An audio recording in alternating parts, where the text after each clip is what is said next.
سلام كمي تعلو كبرات غطاتلتي فنوير تي في نلوم حمو شوعات مسكرن فركم عالتن فرقان استدالو حافظ شاوزينا من سنادو حيزلكم قريبا لهم لما كنتالكم بغبر زعد من صحاتكم تسنعن ميكايل حركو فلما قم بكنات وتاتو فيلم بريزيدنت سياس زتصادفوا على كليما افريقيا وسانتاتن لبواتاتن بمحلاف تزازيمو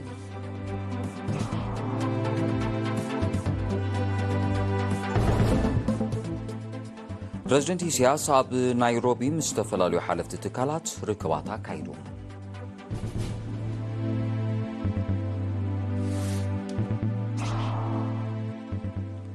أما حداري زواجا شواركا أمباسادر محمود علي حوري مس نبرتي منصورها بمحيال مرباط سمخة هزتيو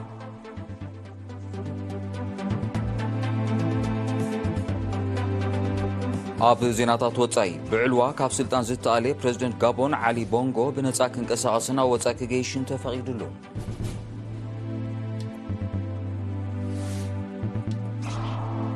هاجرات نزلون فلليات بلزوبن ودعون مجدين مفتوح كسعرها حزباوي ريبابليك تشاينا تصويعه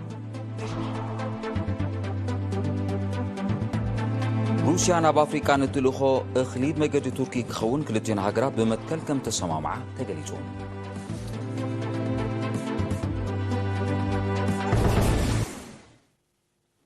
زرزو زينا بريزيدنت إسياس أفورقي زتصادفوا كابر بعد كساب شديش مسكرم أب نيروبي كينيا استقابل ناي فيلم وعلى كلمة أفريقيا وسانتاتن لبواتاتن بمحلافت مالا بساعتها دحر قطري تزازيمهم أمزازمي نايتي لعلي عسرا مرحت هاجرات كمون ودو حورات هاجراتن حبرت أفريقيان زركبهم حالفتي أهجراوين زباوين ودباتن تكالاتن زتصادفوا وعلى بريزيدنت ريبابليك كينيا ويليام روتو أبزس معقال نتساتفتي دحر مسغان نمصايت افريقان زغبركمو زي حلل صعري بلبي امسغن يلوم بريزيدنت روتو اسعيبو كابزي وعلا بزح طقام حساباتن امامتاتن كم ترخبه بمتقاس صعبينات كليما ولوطي نممكات ابن كايدو زلنا قالسي افريقان زلو عدلات بزغبا كتقملو اتحساسيبهم زي كم زيلن كولو بريزيدنت إسياس أفورقي غون توعلا ابستودب فولي اخيباتات كم تساتفه لوخات مينستر زينا حبيروم بريزيدنت إسياس بحمش مسكرم أبز سمعون تنكتات كلمة ولوطي أب أفريقيان كبي صعبيناتون كمون مرقصن ريتون إيرترا أب ممكاتو زنتصر مدرة كبير بدوهتات كلمة ولوطين مقطام أفريقيا بكندي إيدا نمتتتاون بالشو تقباراتن باب زرحو تكابو لقستي زبها الوغنات زرقح تصقاتاتا بمقوسوغاس مدباتا كتتقبر ممحتانو ززكاريون بريزيدنت إسياس أفورقي بريزيدنت ريبابليك كينيا ويليام روتو بزغبرو العدمه مسرت بربعه مسكرمي ناب كينيا جيشوم ناب كالزيناب سنسقم بريزيدنت إسياس أفورقي تمارشي ديش مسكرم اب كتما نيروبي مسمى حداري بروجرام لمعات ودو حورات هاجرات آشيم ستينجر بريزيدنتنا بومبر بايتو بورد دايركتوراتن افري اكزيم بانك دكتور بنديكت اوكي كمون مس امخاريت صتان صعاتن بريزيدنت كينيا مونيكا جوما تراخيبو زتيوم بريزيدنت إسياسنا محراري بروجرام لمعت ودو حورات هاجرات آشيم ستينجر أب زغبرو ركب أب قداي سلام سودان تمايايطوم بريزيدنت إسياس ودو حورات هاجرات أب قداي سلام سودان ترؤو كعبن مسغرو أب هاجرات تلازيبو كسر كم زغبا أزخاخيروم أب إيرتراز السلاسة زلو مدبات لمعت عملكتهم أب زغبرو زتدما مستر آشيم بروجرام لمعت ودو حورات هاجرات مس بانك لمعت أفريقيا بمتحجاز مربات لمعات إيرترا كم زدقفون إيرترا كبتصح مرب كم زلوون قليصوم زي كازي بريزيدنت إسياس مس بريزيدنتنا بومبر بورد دايركتوراتن افري اكزيم بانك دكتور بنديكت اوكي اب زغبرو ركب اتتكال اب مربات لمعات إيرترا بزعبا زبركتلو مجدي تمايطوم دكتور بنديكت بتوساغي إيرترا كم زبتصح حبيروم بريزيدنت إسياس مسمى خاريت تصتان صعاتن بريزيدنت كينيا مونيكا جوما أبز جبرو ركب دما أب تتكاي صعات مالت نفاساوي صحاياوي هفاون ماياون كاب كينيا تمكرون مقسام زعل مزته أكايدوم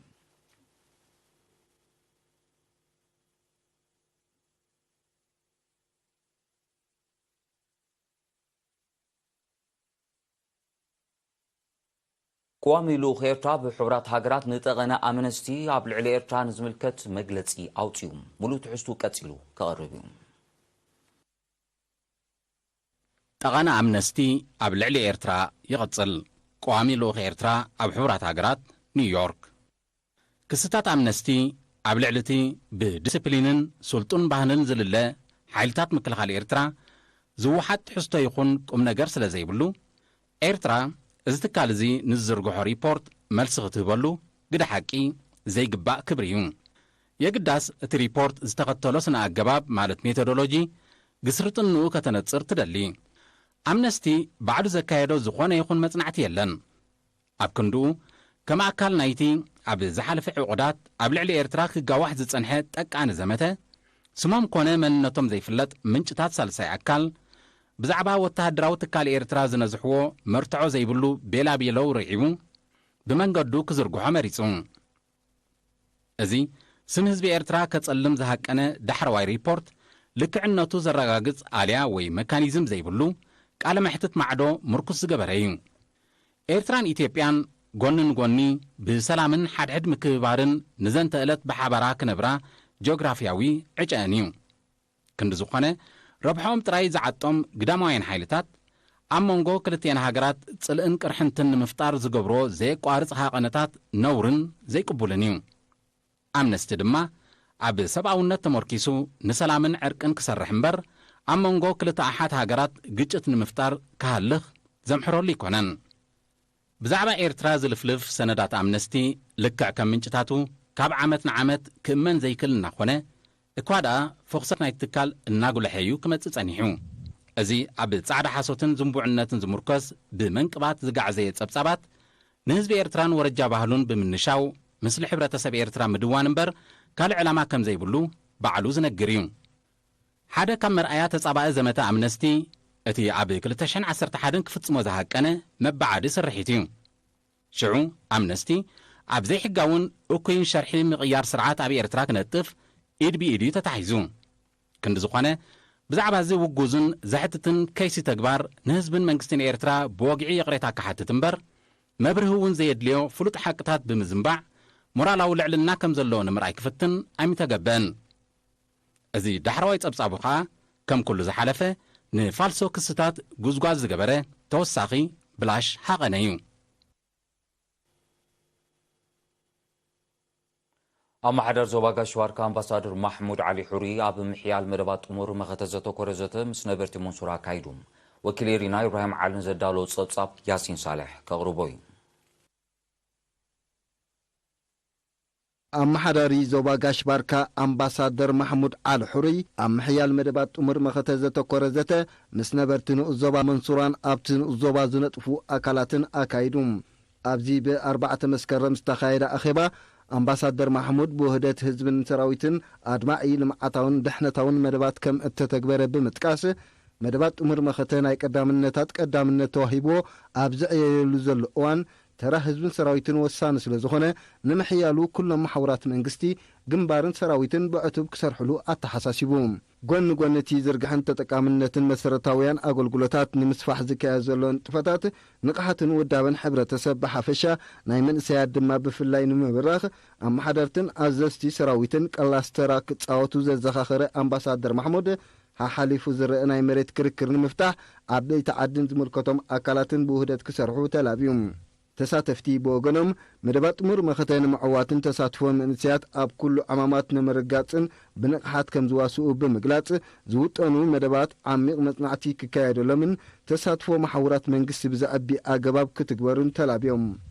ንሳቶም ኣስዒቦም ኣብቲ ንኡስ ዞባ ዘሎ ሕፅረት ትካላት ማሕበራዊ ኣገልግሎት ከከም ቀዳምነቱ ፍታሕ ክናደየሉ ኣብ ገለ ከባቢታት ዝረአ ብኢደ ወነንካ መሬት ናይ ምግባት ፈተነታት መግቲኢ ክግበረሉ ከምኡውን ዕድሚኦም ንትምህርቲ ዝኣኸለ ግንካ ኣብ ትምህርቲ ዘየለዉ ተምሃሮ ዕቱብ ቆላሕታ ክወሃቦ ዝብል ርእቶታትን ለበዋታትን ሂቦም ኣብ ሰፊሕ ከባቢታት ንዞባ ሻምበቆ ዝተረኣየ ኣንበጣ ገረብ ንምቁጻር ህዝብን ኣባላት ሚኒስትሪ ሕርሻን ሓይል ጻዕሪ የካይዱ ኣለዉ ነቲ ኣብ 15 ምምሕዳራት ከባቢ ዝተረኣየ ዕስለታት ኣንበጣ ገረብ ንምቁጻር ብጉልበት ሰብ ዝንጸግ መድሃኒት ብሰፊሑ ይጥቀሙ ከም ዘለዉ ዝሓበረ ወኪል ቤት ጽሕፈት ሕርሻ ኣብቲ ንኡስ ዞባ ኣቶ ህንጻ ብርሃነ ንዕዙዝ ተሳትፎ ህዝቢ ሞጊሱ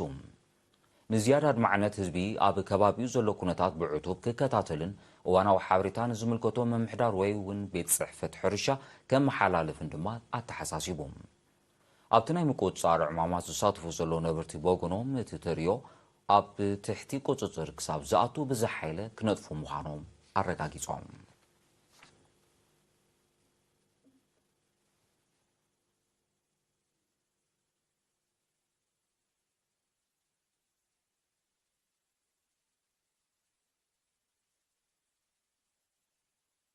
ቀፂሉ ዝቕርብ ኣህጉራዊ ዜናታት ክኸውን ምክትታልኩም ክትቀጽሉ ደጊመ ብኽብሪ ዕድም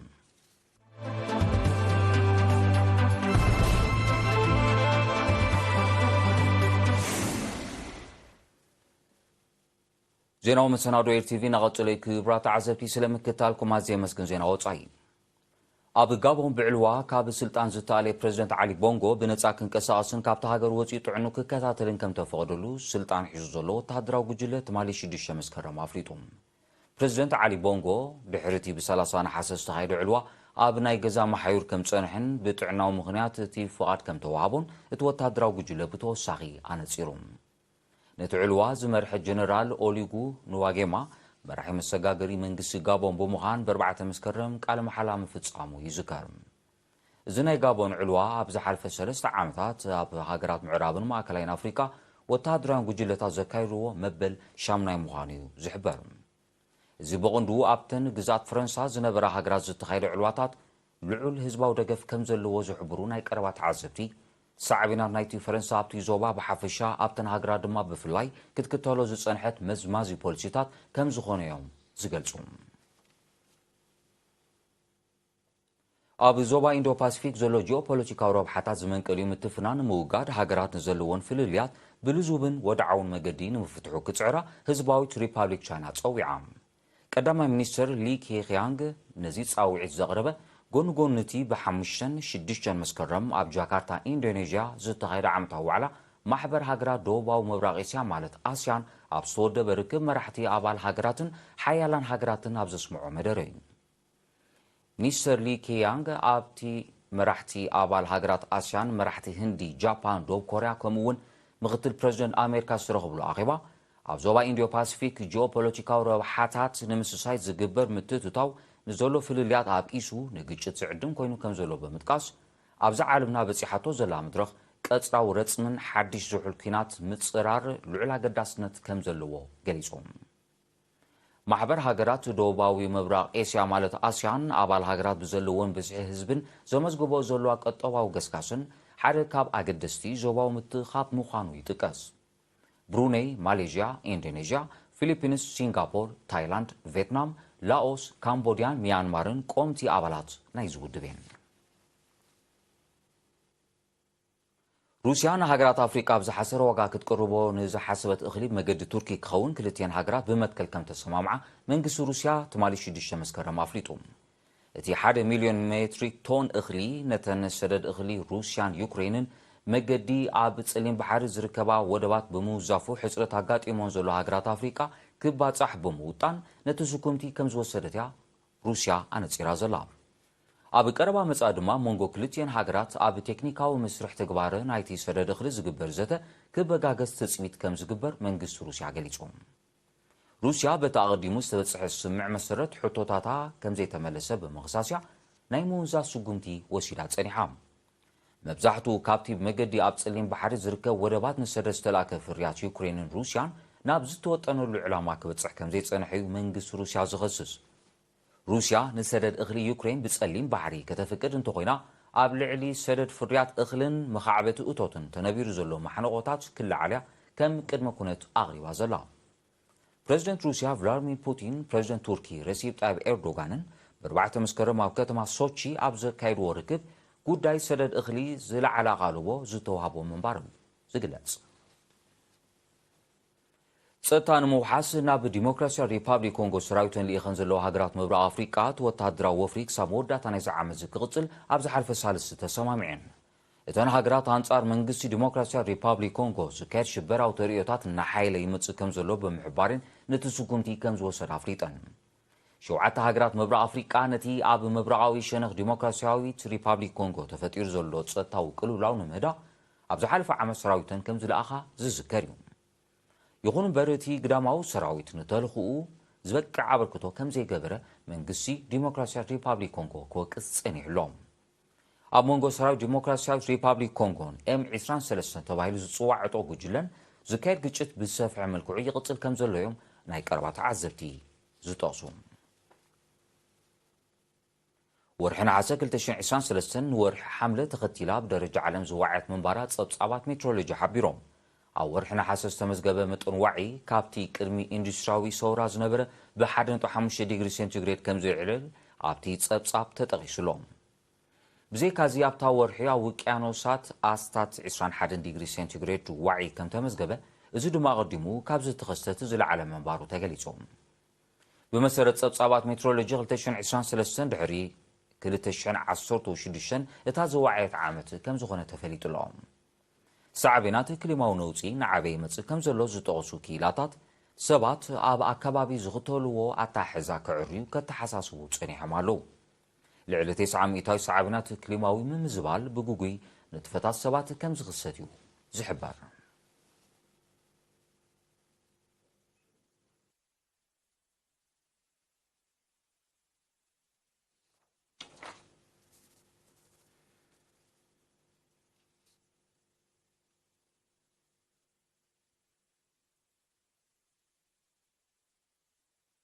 زيران من زامار سازينا كدقم لكم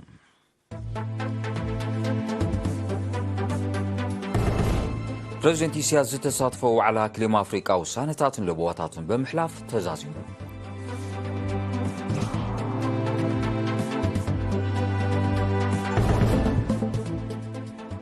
بريزيدنت إسياس أب نيروبي مستفرالو حالفتي تكالات ركبا كايدوم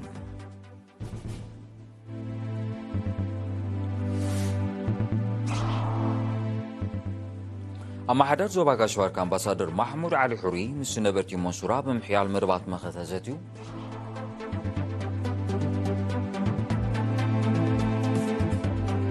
أب زيناتات وصاي بعلوا كاب سلطان زتالي بريزيدنت غابون علي بونغو بنصا كنقسقسنا وصا كجيشن تفقيدلو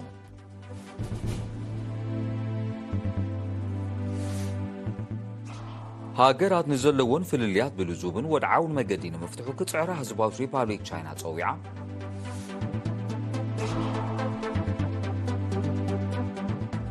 روسيا ناب أفريقيا نتلو خوخلي مقد تركي كخون كلتين هاجرات بمكل كم تسمى معاه تقليسون